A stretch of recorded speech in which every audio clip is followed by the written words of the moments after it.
ప్రభునందు ప్రియ స్నేహితులారా, నేటి ఉదయకాలపు వాక్య ధ్యానంలోకి మీకు ఆహ్వానాన్ని అందిస్తున్నాను. నేటి ఉదయకాలము అపోస్తుల కార్యములలో నుంచి 6వ అధ్యాయంలో స్టెఫెను పరిచర్యను మనం చూస్తూ ఉన్నాం. దీనికి ముందు స్టెఫెన్ గారు సంఘంలో ఏ రీతిగా దేవుని సేవకు పిలువబడి ప్రేమతో పరిచర్య చేయుటకు ఆహ్వానించబడినారో చూసినాం. నేటి ధ్యానంలో 10వ వచనంలో ఆయన పరిచర్యలోని ఇంకో భాగాన్ని చూస్తాం. మాటలాడుటయందు అతడు అగుపరిచిన జ్ఞానమును, అతన్ని ప్రేరేపించిన ఆత్మను వారు ఎదిరింపలేకపోయిరి. ప్రార్థించుకుందాం. కనికరం గల ప్రభువా, వాక్యం ద్వారా మాట్లాడుతూ మాలో ప్రతి ఒక్కరిని దర్శించమని, మా హృదయాల్లో నీ వాక్యమును విత్తమని యేసు పేరిట ప్రార్థిస్తున్నాం తండ్రి, ఆమెన్.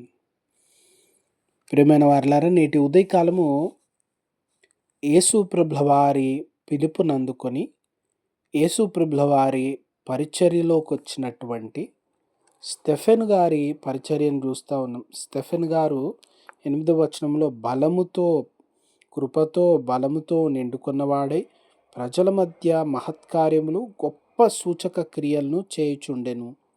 వారు జరిగించినటువంటి సూచక్రియలు గొప్ప కార్యములు ఇక్కడ రాయలేదు, కానీ వారు జరిగిస్తున్నటువంటి పరిచర్య గురించి తెలియజేయబడింది.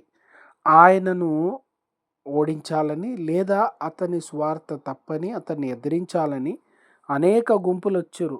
లెబర్తేనీయుల సమాజం, కురేనీయుల సమాజం, అలెగ్జాంద్రియుల సమాజం, కిల్కియా, ఆసియా, వీరంతా గ్రీకు భాష మాట్లాడేటువంటి వారు. వీరంతా యెరూషలేము వెలుపట నుండి వచ్చినటువంటి వారు. వీరిలో చాలామంది తర్కము నేర్చుకున్నవారు, ఎందుకంటే తర్కించుటకు వచ్చినట్లుగా ఇక్కడ రాయబడి ఉంది. తర్కము అంటే రెటారిక్. వారితో తర్కించి ఆయనను ఏ రీతిగానైనా ఆయన మీద ఏదో ఒక నేరారోపణ చేయాలి, ఆయన్ని బాధ పెట్టాలి, ఆయన్ని హింసించాలి అనేటువంటి ద్వేషంతో వస్తూ ఉన్నారు. ఇటు కాలము ద్వేషించే వారిని, అసహించుకునే వారిని, బాధ పెట్టేవారిని ఏ రీతిగా మనం ఎదుర్కొంటామనే ప్రశ్న అనేక మార్లు కలుగుతుంది. ప్రియమైన వారలారా, యేసు ప్రభుల వారు శిష్యులతో ముందుగా చెప్పినారు, మీరు భయపడకండి, ఈ లోకంలో శ్రమ ఉంది, నన్ను బాధ పెట్టినారు, నన్ను హింసించినారు, మిమ్మల్ని కూడా హింసిస్తారు, మిమ్మల్ని కూడా శ్రమ పెడతారు. ఎందుకు? మీరు ఈ లోకపు వారు కారు. అంటే ఈ లోకంలో మీరు పాపం చేస్తున్న సాతాను సంబంధులు గారు. సాతాను పిల్లలు దేవుని బిడ్డల్ని హింసిస్తారు. ఆదిలో ఆదాముతో అవ్వతో చెప్తా ఉన్నారు. పాము గురించి మాట్లాడారు. అది భౌతికమైనటువంటి పాము గురించి కాదు, అది సాతాను గురించి. అది మిమ్మలను కాటువేయాలని, మిమ్మల్ని చంపాలని, మిమ్మల్ని బాధ పెట్టాలని చూస్తూ ఉంది. మీరు దాన్ని కొట్టండి. ఇది మనిషికి పాము గురించి మాట్లాడింది కాదు, ఇది సాతాను గురించి. ఈ లోకంలో మనుషుల్ని పాడు చేయాలని, చంపాలని చూసేటువంటి వారు మేలైన దాన్ని ఇష్టపడరు. నాశనానికి వెళ్ళేటువంటి వారు మేలైన దాన్ని ఇష్టపడరు. ఆదివారము దేవాలయంకి వెళ్ళడానికి ఇష్టపడరు, ప్రార్థన చేయడానికి ఇష్టపడరు, వ్యక్తిగత భక్తిగల జీవితం ఇష్టపడరు, దేవుని వాక్యం చదువుకోవడానికి ఇష్టపడరు.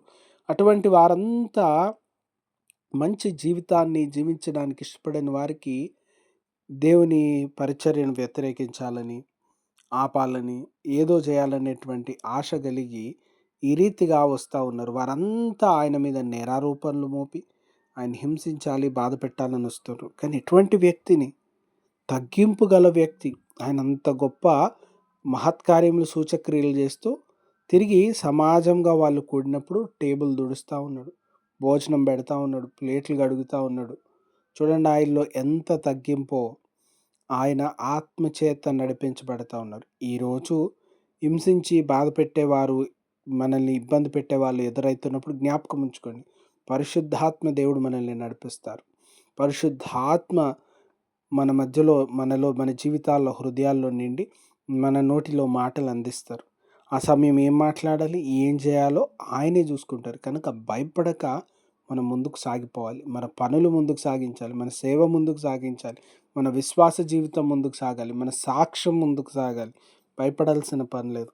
ఎందుకంటే ఇవి జరుగునని ప్రభువుకు తెలుసు. స్టెఫెను లాంటి గొప్ప దైవజనుడి మీదకి వచ్చినప్పుడు వారు ఆయన్ని ఎదిరించలేకపోయారు. వారి ఆ జ్ఞానం సరిపోలేదు. ఎందుకంటే దేవుడు స్టెఫెను జీవితంలో ఉండి స్టెఫెనుని అంతగా హెచ్చించినాడు.